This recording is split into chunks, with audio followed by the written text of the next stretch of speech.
Is fear ever a motivator? Oh, fear motivates everything I do at all times. It's Is that true? A constant engine, yeah. So when I say that, what's the picture that comes to your mind?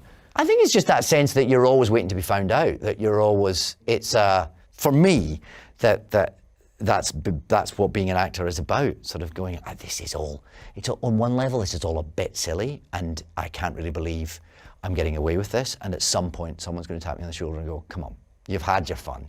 Move on. There's some people who can actually do this. There's some proper actors in the world. Stop pretending and move on. You're a little wee nyaff from Paisley. You don't really get to do this. It's funny that even at this place in your career that voice is still there. Well, because there are no amount of good reviews that won't make you see the one bad one. And the one bad one is the one that will somehow resonate with you. You'll be like, keenly. That's the truth. Yeah, that's the truth. All these people who say I'm great, they don't know. Right. But I say that like it's a bad thing, and obviously on some level it probably is quite negative, but I don't hate it. I do see that. I think that there's an engine to that that's quite useful. Right. I think you feel it most keenly on stage because that's so in the moment. You step out on stage and you're in front of an audience, and it's happening in that second. Right. That's where I've struggled most keenly with a sort of little demon's voice in your head saying, you can't do this, you can't do this. Not only can't you do this, you can't even, it is impossible to remember a sequence of words and repeat them in front of a group of human beings. That's not something your brain will start to convince you that's not something that it's possible for a human being to do. Even though you're on performance 100 and you've already done it quite successfully, your brain will start trying to kind of, I don't know what a therapist would tell me about this, but that your brain starts to try and undermine you. I'm talking about my brain like it's not connected to me, aren't I? Yeah. I feel like it's some sort of separate demon.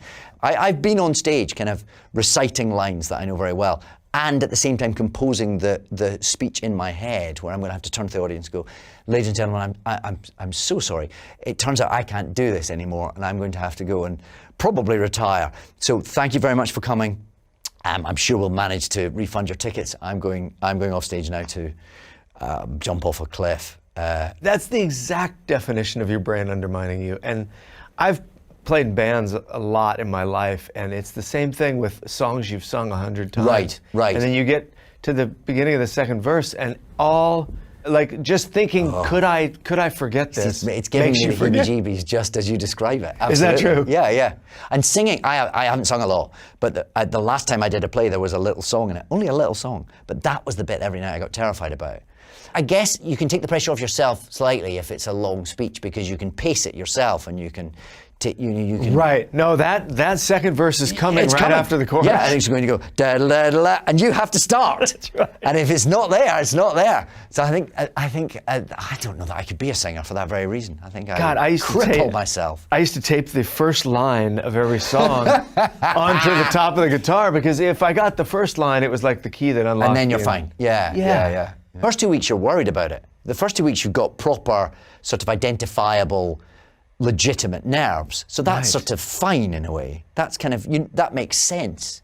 It's later on when your brain starts doing those weird tricks that don't make any sense. What's the example of the most nightmarish moment on stage that you're thinking of? Oh, well, I did it once on the press night of Romeo and Juliet at the Royal Shakespeare Company.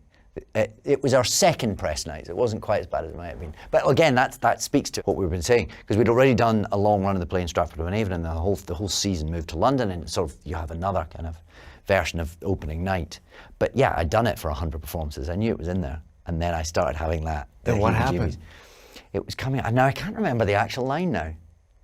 This was quite a long time ago. I was playing Romeo. It was a few years back, and it was coming up, and I did. My brain started doing that thing where you don't know how this speech ends. You don't know how this speech ends, and I just sort of made a bit up. Really? And I'm thinking, I'm making up Romeo, Shakespeare at the Royal Shakespeare Company to an audience of critics who've seen this play 150 times over their careers. They're like pulling out their. But you know what? Nobody noticed. You're kidding me. Nobody noticed. I made sense of it. It wasn't in particularly elaborate Shakespearean language, and I curtailed it a little bit. But I knew what the sense was. I just couldn't quite figure out what the words were. And I just sort of... You improvised Shakespeare. I did a little bit, yeah. And nobody could tell. And if there's anything to credit sort of getting older and having done it a bit and experience with it, it's that. You kind of go, do you know what? Yes, this is terrifying, but it will be fine and nobody will probably know and you'll be okay.